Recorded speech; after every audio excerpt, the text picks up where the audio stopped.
Hello my friends, welcome to comic my life channel. और चलिए शुरू करते हैं कोलाहल कॉमिक्स मल्टी स्टार महाविशेषण का पार्ट 2। ये क्या बकवास है शीना? हम शीना नहीं हैं, हम वो हैं जिसने शीना को तुझसे छीना है परमाणु। और दोबारा हमारी बात को बकवास मत कहना। अगर तूने हमारी बात नहीं मानी तो हम शीना के उसके बदन समेत बाहर सड़क पर ले जाएंगे और इसमें इतने धमाके करवाएंगे कि पुलिस वाले गोलियों के धमाकों से इसके चीथड़े उड़ा देंगे। और तू ऐसा करने से हमको रोक नहीं पाएगा। नहीं रुको। क्या क्या चाहते हो तुम लोग? धरती की सतह में नीचे लावे की लहरों में ड्रैकुला का शरीर बह रहा है, उसे निकाल ला। मैं लावे के अंदर नहीं जा सकता, मेरी पोशाक इतनी मजबूत नहीं है। और अगर किसी चमत्कार से मैं वहां पहुंच भी गया तो लावे के सागर में ड्रैकुला का शरीर कहाँ मिलेगा? वह तो गलकर लावे का हिस्सा बन चुका होगा। नहीं, ड्रैकुला का शरीर एक पल के लिए गलता है, फिर बन जाता है, फिर गलता है, फिर बन जाता है, क्योंकि उसने अमृत पी लिया है। तुम क्या बकवास कर रहे हो? मुझे कुछ समझ नहीं आ रहा। तुमने गलत आदमी से मदद मांगी है, मैं ऐसा नहीं कर सकता।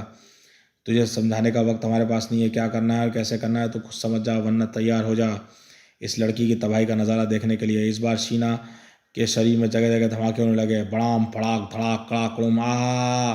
और शीना की दिल दहला देने वाली चीखों ने उस मददगार को वहां बुला भेजा जिसके कानों में किसी मजबूर स्त्री की पुकारें बचकर नहीं निकल पाती। शक्ति, यहाँ पर क्या हो रहा है परमाणु? शीना के गले में के से किन्हीं और की आवाज़ें निकल रही हैं जो प्रेत आत्माएं होने का दावा कर रही हैं। ये आवाज़ें सही कह रही हैं परमाणु। शीना के शरीर में बुरी आत्माओं ने वास कर लिया, लेकिन शक्ति के रहते ये प्रेत आत्माएं यहाँ टिक नहीं पाएंगी। मैं इनको शीना के शरीर से बाहर निकालती हूँ। मेरी ये अद्भुत आग सिर्फ शीना के शरीर में मौजूद आत्माओं को जलाएगी, शीना के शरीर को नहीं। और इस आग की जलन से दुष्ट आत्माओं को शीना का शरीर छोड़ने पर मजबूर कर देंगी। भागो दुष्ट आत्माओं, वरना इस शक्ति तुम्हें हमेशा के लिए इस आग में जलने के लिए छोड़ देगी। शक्ति के उस अनोखे वार से दुष्ट आत्माएं तड़प उठीं, लेकिन शीना के शरीर से बाहर आने से के लिए तैयार नहीं हुई। तू कुछ भी कर ले शक्ति, लेकिन हम शीना के शरीर को छोड़कर बाहर नहीं आएंगी। हम इसका शरीर एक ही सूरत में छोड़ सकती हैं, जब ये मर जाएगी तब। क्योंकि अगर हमने इसका शरीर छोड़ दिया तो ड्रैकुला हमको बुरी तरह तड़पाएगा। इससे अच्छा हम तुम्हारी आग में झुलसती रहें। ये इस आग से आत्मा नहीं डरी, ये अभी इसका शरीर छोड़कर नहीं जाएंगी। पर ये चाहती क्या है परमाणु? परमाणु शक्ति को आत्माओं की मांग सुनाता चला गया। समझी, ये ड्रैकुला की साजिश है, लेकिन ये समझ में नहीं आया कि अमृत उसको कहाँ से मिल गया। खैर, मामला तो गंभीर हो गया है। परमाणु अगर शीना की जान बचानी है तो इन आत्माओं को काम पूरा करना होगा, लेकिन ड्रैकुला का शरीर हमको ढूंढना पड़ेगा। लेकिन शक्ति, लावे की नदी में हम ड्रैकुला को ढूंढेंगे कैसे? अगर उसका शरीर हमको मिल भी गया तो उसे ड्रैकुला की आत्मा को वापस सौंप कर दुनिया को खतरे में क्यों डालेंगे? ऐसा हम नहीं कर सकते शक्ति। एक शीना के लिए हम लाखों जानों को खतरे में नहीं डाल सकते। यह समस्या सिर्फ एक शीना की नहीं है परमाणु। जानते हो, मैंने शीना के बदन में आत्माओं का वास करने वाली बात को तुरंत क्यों मान लिया? बाहर देखोगे तुरंत समझ जाओगे। ये है क्या? हाँ परमाणु, कई लोगों के अंदर दुष्ट आत्माओं ने पहले ही प्रवेश कर लिया है। और जब तक ड्रैकुला के शरीर को ढूंढने की शर्त नहीं मानी जाएगी तब तक ऐसे इंसानों की संख्या बढ़ती रहेगी। लेकिन लावे के सागर में हम उतरेंगे कैसे? उसका इलाज मैंने ढूंढ निकाला है परमाणु। प्रोबाट, तुम यहाँ? हाँ यस परमाणु, मैं ट्रांसमीटर पर तुम्हारी और शक्ति की सारी बातें सुन रहा था, इसलिए मैं पहले ही समझ गया था कि तुमको क्या चाहिए होगा। ये देखो, इस सूट को मैंने बहुत पहले ही बनाकर रखा हुआ था।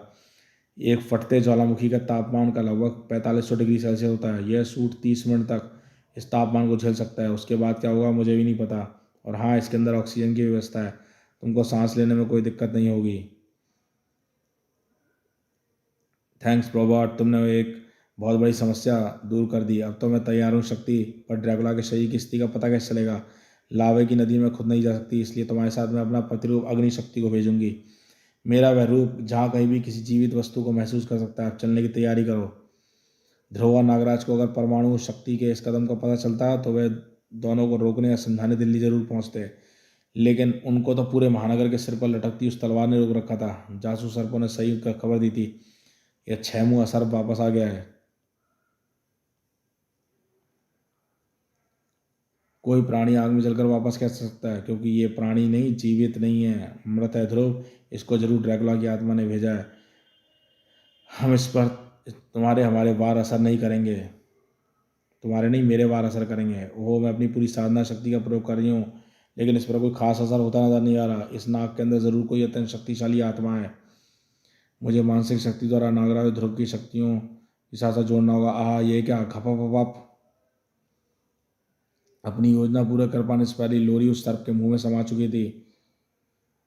लेकिन ध्रुव और नागराज ने समय रहते संभव नहीं था। नागराज, मैं लोरी को इस सांप को गले में खींचने से रोकता हूँ, तुम सांप को रोको। ये कोई बड़ा काम नहीं है, ये सांप तो मेरी फुंकार से विचलित होकर मुंह खोल देगा। बस ये उम्मीद करना कि इसका जहर लोरी के शरीर के अंदर ना पहुंचा हो। उस खतरनाक सर्प से तड़प कर लोरी को उगल दिया।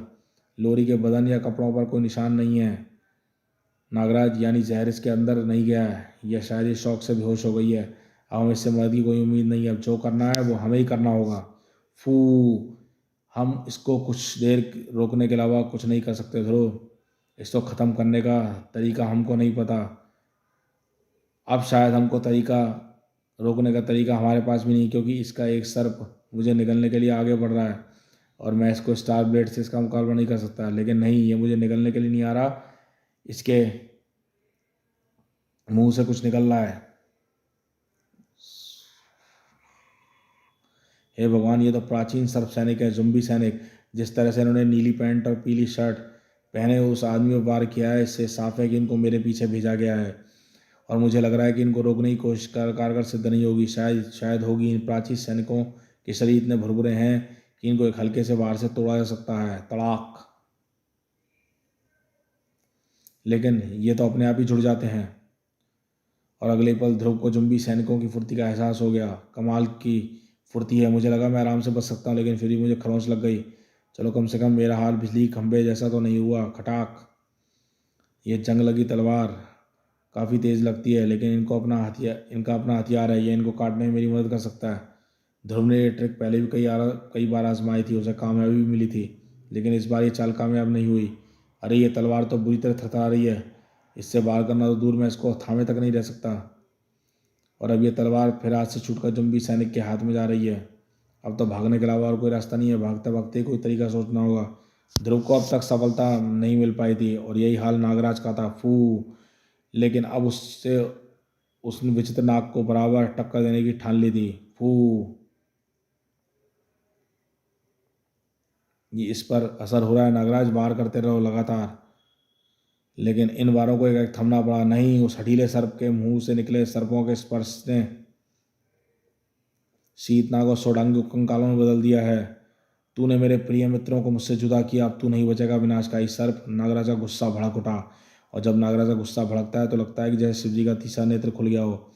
उसके हाथों से ढेर सारे नागफनी सर्प लहरा उठे और विचित्र सर्पों को घूमते फनों के बीच उछल उछल कर नागराज के हाथों में थमी चमकती नागफनी सर्पों की अद्भुत लचीली तलवार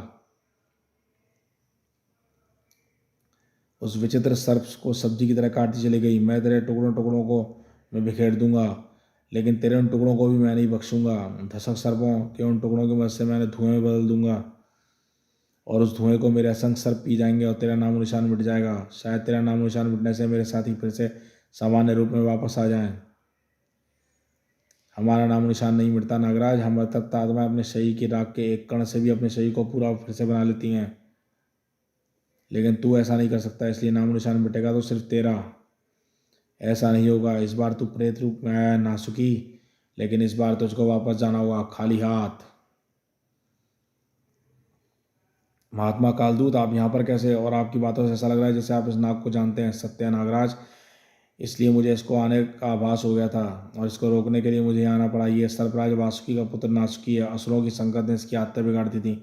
सदियों पहले इसने नागद्वीप पर कब्जा करके स्वयं अब नाग सम्राट बनने की कोशिश की थी। उस वक्त स्वयं वासुकी ने हमारी मदद करके इसको मौत के घाट उतार दिया था, लेकिन इस बार शायद वासुकी हमारी मदद के लिए ना आ पाए और बगैर उसकी मदद के हम इसको जीवित अवस्था में भी नहीं हरा पाए थे। इस मृत अवस्था में तो उसको हरा पाना असंभव है। ध्रुव को भी यही लग रहा था। उफ, इसकी स्पीड तो मुझसे भी तेज है। इनसे भागकर बचा नहीं जा सकता। अब इनको हराऊं तो कैसे हराऊं? इनको काट कर जलाऊं, डुबो कर काटूं, या कैसे? इन पर तो एक्सपेरिमेंट करने का वक्त भी नहीं है, क्योंकि ये चारों तरफ से मुझको घेर रहे हैं और इनकी फुर्ती का नमूना मैं हाथ देख चुका हूँ।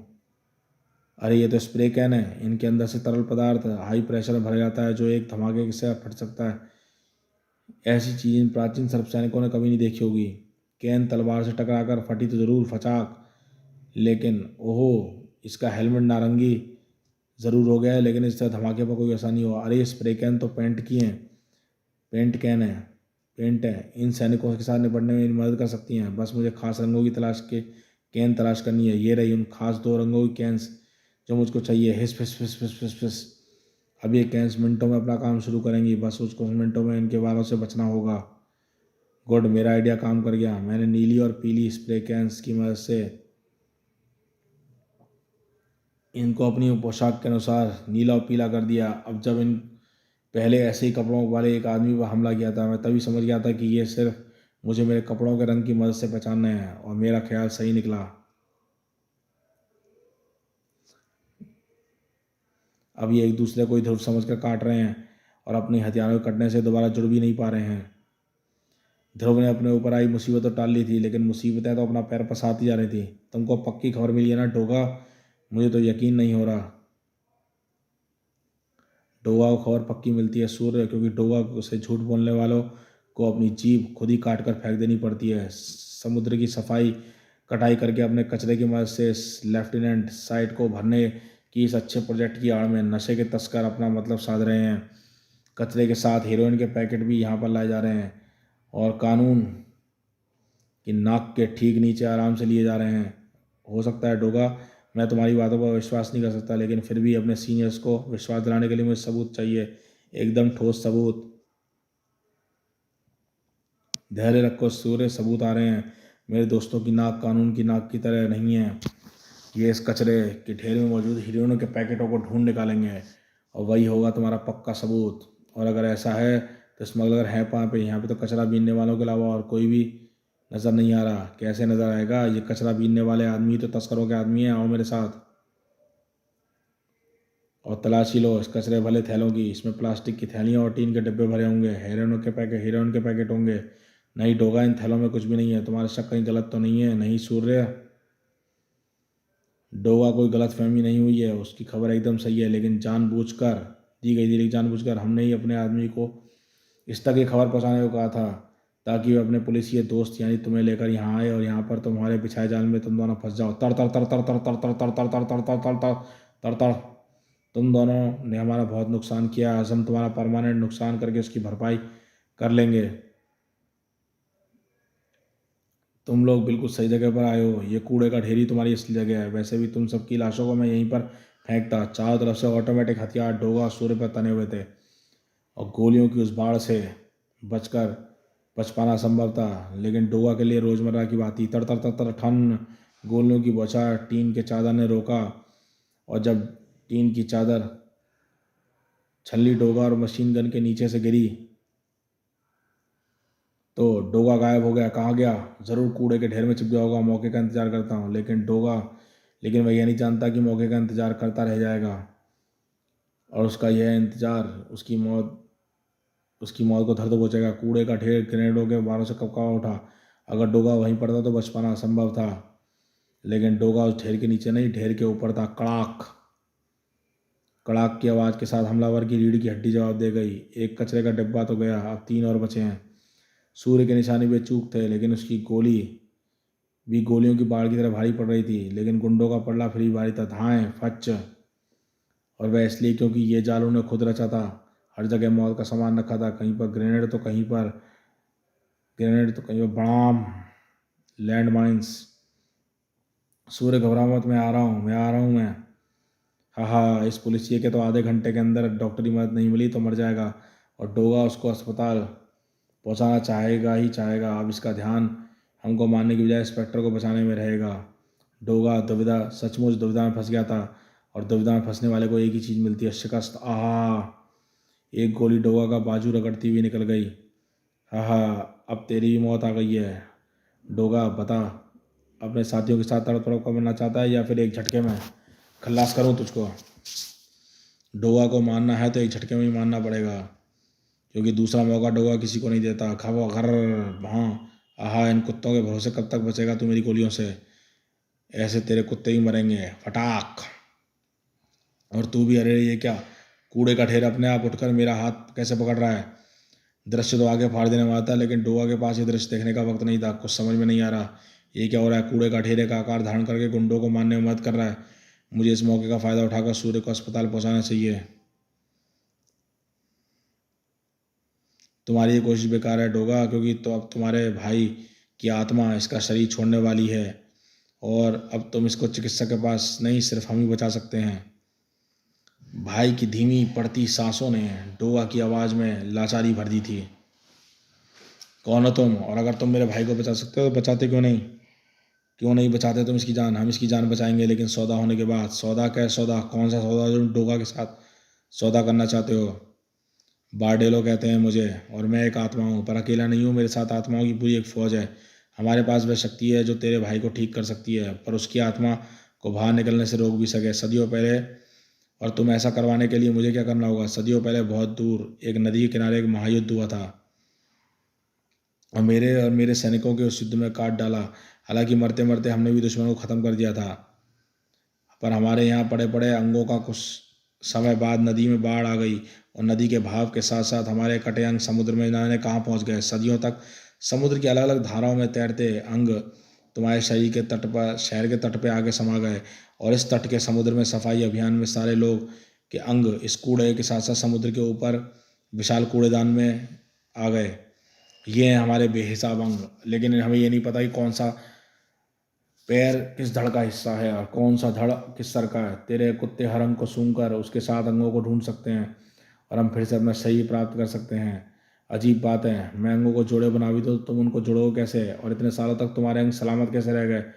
ना इनको किसी मछलियों ने खाया, ना ही गले पर कैसे? अतृप्त आत्माओं की शक्ति अपने शरीर के साथ हमेशा रहती है। हमारे शरीरों को गलाना या पचा पाना बहुत मुश्किल है, और अगर इनको जलाकर नष्ट करने की कोशिश भी की जाए तो हम शरीर के एक कण को उसके ढूंढने की पूरे शरीर का निर्माण कर सकते हैं। हमारे शरीर को गलाना या पचा पाना बहुत मुश्किल है। अब इनको जलाकर भी नष्ट करने की कोशिश की जाए तो हम शरीर के एक कण को ढूंढकर उससे अपने पूरे शरीर का निर्माण कर सकते हैं। अब जल्दी सोच, सौदा तुझे मंजूर है या नहीं? हमारा शरीर हमको दे दे, अपने भाई के शरीर को जिंदा कर ले। मंजूर है मुझे तुम्हारा सौदा। भाई को जिंदा करने के लिए डोगा सब कुछ करेगा। अपनी आत्मा गिरवी रखकर भी भाई की आत्मा बचानी पड़ी तो बचाएगा डोगा। दोस्तों जाओ, ढूंढो ढेर से अंगों में और बनाओ उनके जोड़े। और मुंबई से सैकड़ों किलोमीटर दूर हवाई द्वीप में एक ज्वालामुखी के पास, इस ज्वालामुखी के रास्ते हम पृथ्वी के गर्भ में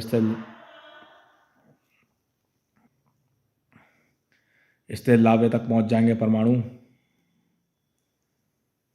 और पृथ्वी के गर्भ में के लावे के सागर तक पहुंचने के बाद उस लावे की धारा का पता करूंगी जिसमें ड्रैकुला का शरीर तैर रहा है। ओह, मुझे किसी जीवित वस्तु का आभास मिल रहा है। इस खोलते लावे में जीवित एक ही वस्तु हो सकती है, ड्रैकुला का शरीर। वहरा ड्रैकुला का शरीर। बस अब हम उसको वहाँ से निकाल कर यहाँ से ले जाना है। यह आसान काम, यह तो आसान काम था। थैंक गॉड इस लावे में घुसे 15 मिनट हो चुके हैं। मेरा सूट सिर्फ 15 मिनट और गर्मी सह सकता है। फटाफट ड्रैकुला को पकड़ो और बाहर निकलो। इसको पकड़ना आसान नहीं है परमाणु, क्योंकि ये बार बार नष्ट होकर गायब हो रहा है। इसको मुझे शक्तिपुंज में कैद करना होगा।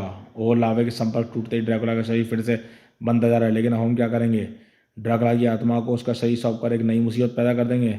इसका तरीका मैंने खोज लिया है। ड्रैकुला को उसका शरीर सौंपने से पहले इस शरीर में हलाल विष की एक बूंद डाल दूंगी। जब तक हलाल इस शरीर के अंदर रहेगा तब तक वह शरीर आत्मा में घुसने के बाद भी जीवित नहीं हो पाएगा। ओहो, क्या हुआ परमाणु? पता नहीं शक्ति, मुझे लगा कि मेरे अंतर में कुछ खराबी पैदा हो गई है।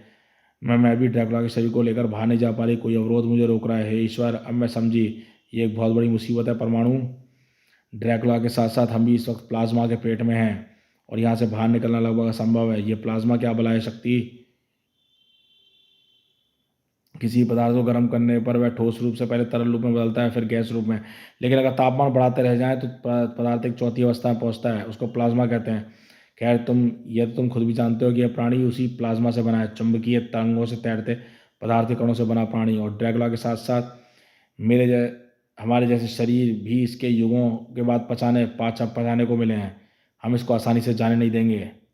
ये हमको आसानी से जाने नहीं देगा। ओहो, इसकी चुंबकीय तरंगें मेरी पोशाक के यंत्रों को खराब कर रही हैं। मैं इसको पचाने से पहले ही राख बन जाऊंगा। शक्ति, कुछ करो, जल्दी कुछ करो। इसी वक्त महानगर में, अरे ध्रुव, तुम कहाँ रह गए थे? मैं तुमको ढूंढ रही थी। तुम होश में आ गई लोरी, लेकिन तुम नागराज और कालदूत की मदद क्यों नहीं कर रही? क्योंकि मैं मुंबई एक और बड़े खतरे का आभास पा रही हूँ। ड्रैकुला जितना खतरनाक एक और प्रेत कई अन्य प्रेतों के साथ मुंबई में कोई खतरनाक खेल खेल रहा है। मुझे वहाँ मदद करने की मुझे यहाँ मदद करने की बजाय वहाँ पर जाना होगा। ओह, कुछ समझ में नहीं आ रहा कि क्या हो रहा है। पहले मैं इस नाग को ख़त्म करने में नागराज की मदद करूँगा, फिर इस बारे में मैं कुछ सोचूंगा। सोचने का समय नहीं है, वो खतरा शायद ड्रैकुला से भी बड़ा है। तुमको मेरे साथ चलना ही पड़ेगा। फिलहाल मैं ऐसा नहीं कर सकता लोरी, मुझे यहाँ रहना है।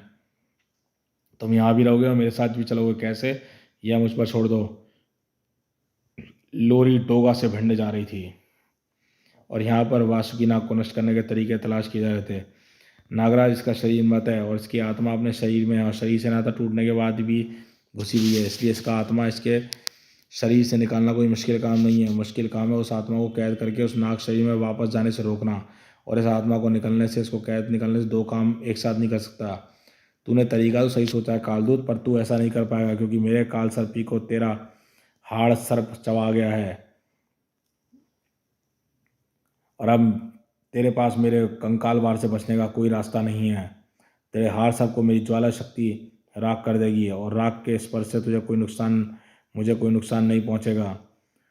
तू मेरे हाड़ सर्प को राख में बदल सकता है, ज़रूर बदल सकता है कालदूत, और भूल मत कि इस शरीर के अंदर अब एक अतृप्त आत्मा की शक्ति है और अतृप्त आत्मा अपनी राख से फिर अपना शरीर पा सकती है। राख हो चुका हाड़ सर्प फिर से अपना रूप धारण कर रहा था और अब उसका फन कालदूत से थोड़ी दूरी पर था, लेकिन हाड़ सर्प कालदूत तक पहुंच नहीं पाया। ये कैसे हुआ? इस सृष्टि में ऐसा कोई प्राणी है जो हाड़ सर्प का स्पर्श कर सके, कंकाल में भी ना बदले? फिर किसने पकड़ा हाड़ सर्प को? मैंने, यानी मानस नागराज ने। मानस रूप को हाड़ सर्प कंकाल में नहीं बदल सकता और मानस रूप के शिकंजे से तेरी आत्मा भी नहीं बच पाई। कड़ाक! वाह नागराज, तुम्हारा ये रूप तो मैं पहली बार देखा है। अब मेरा काम आसान हो गया। मैं इसकी आत्मा को बाहर निकालता हूँ, तुम इसकी आत्मा को जकड़ लेना, लेकिन इसकी आत्मा बहुत शक्तिशाली है। सिर्फ मेरे वार से इसकी आत्मा का संबंध इसके शरीर से नहीं तोड़ पाएंगे। हमको तुम्हारी मदद की जरूरत है नागराज, तुम इस पर वार करो। मेरा सारा ध्यान हाड़ सर्प पर है महात्मन। लेकिन तभी ओह, ये रहस्यमय प्राणी कौन है? ये नासुकी पर वार कर रहा है और नासुकी के वार से इस पर असर भी नहीं डाल रहे, लेकिन ये जो भी है इसके वारों ने नासुकी को इतना विचलित कर दिया कि अब मेरा चीर चला उसकी आत्मा को उसके शरीर से अलग कर सकता है और मैं इसकी आत्मा को शिकंजे में दबोच सकता हूँ। लेकिन हमारी मदद करने वाला रहस्यमय प्राणी कौन है? यह प्राणी एक इंसान है नागराज और इसका नाम ध्रुव है। जब नासुकी तुम्हारे और महात्मा कालदूत के वारों से तड़प रहा था तो मैंने चुपके से स्टार ब्लेड की मदद से इसकी कैंचुली उतार ली थी। ये मुझको रहस्यमय प्राणी बनाने के साथ मुझे नासुकी के वारों से भी बचा रहा था। खैर, नासुकी का खतरा तो दूर हो गया, लेकिन एक गड़बड़ हो चुकी थी। नासुकी की आत्मा उसके शरीर से निकलने से पहले ही उसका हाड़ सर्प शरीर से अलग हो गया और अभी उसमें थोड़ी बहुत जान बची थी, लेकिन जैसे कटने के बाद भी छिपकली की पूंछ तड़पती है, वैसे ही कटा हाड़ मांस भी अपने स्थान से उछला और उसका स्पर्श कालदूत के शरीर से हो गया और उस स्पर्श का नतीजा तुरंत सामने आया। कालदूत का शरीर कंकाल में बदल गया और नासुकी की आत्मा फिर उसके शरीर में वापस आने का मौका मिल गया। ये क्या अनर्थ हो गया? अब तो नासुकी का उत्पाद रोकने का कोई तरीका नहीं है। जो कुछ मैंने सुना है उसके अनुसार एक तरीका बचा है नागराज। महात्मा कालदूत को लेकर नागद्वीप की तरफ भागो, वहीं पर इस शैतान का अंत हो सकता है। इसी वक्त मुंबई की लैंडफिल साइट पे ये लो बार्डेलो, मेरे दोस्तों ने हर शरीर के अंगों का सेट बना दिया है। बस किसी का एक टांग गायब है तो किसी का एक हाथ, किसी दो के तो सिर भी गायब है। हम आत्माओं को इससे कोई फर्क नहीं पड़ता, बस हम उन शरीरों को जोड़कर अपनी आत्माओं को संपर्क में रहना है। अब यह काम मैं आराम से कर सकता हूँ। देखो, जादू की तरह कटे फटे अंग उनसे जुड़ते चले गए। अब बार्डेलो और उसकी सैनिकों की अतृप्त आत्माओं को अपना संपर्क अपने शरीरों से जुड़वाना बाकी था, लेकिन ऐसा हो ना सका। कड़कड़ाक! मेरी शक्ति से जुड़े इन सारे शरीरों को किसने तोड़ डाला? किसमें इतनी शक्ति? मुझ में है शैतान, और मैं तेरी चाल को कभी कामयाब नहीं होने दूंगी। उफ, इस लड़की में तो ज़बरदस्त शक्ति है। मेरी इसकी शक्ति आगे चूर चूर हुई जा रही है। इसको रोकना होगा। रोको डोगा, वरना अगर मेरा काम अधूरा रह गया तेरा काम भी अधूरा रह जाएगा। फिर कभी जिंदा नहीं होगा इंस्पेक्टर सूर्य। नहीं, ऐसा नहीं हो सकता। सूर्य की जान बचाने के लिए मैं कुछ भी कर सकता हूँ। अपनी जान दे भी सकता हूँ और किसी और की जान ले भी सकता हूँ। तड़ तड़ तड़ तड़ तड़! ये क्या कर रहे हो डोगा? मुझे पहचानो, मैं ध्रुव की दोस्त हूँ लोरी।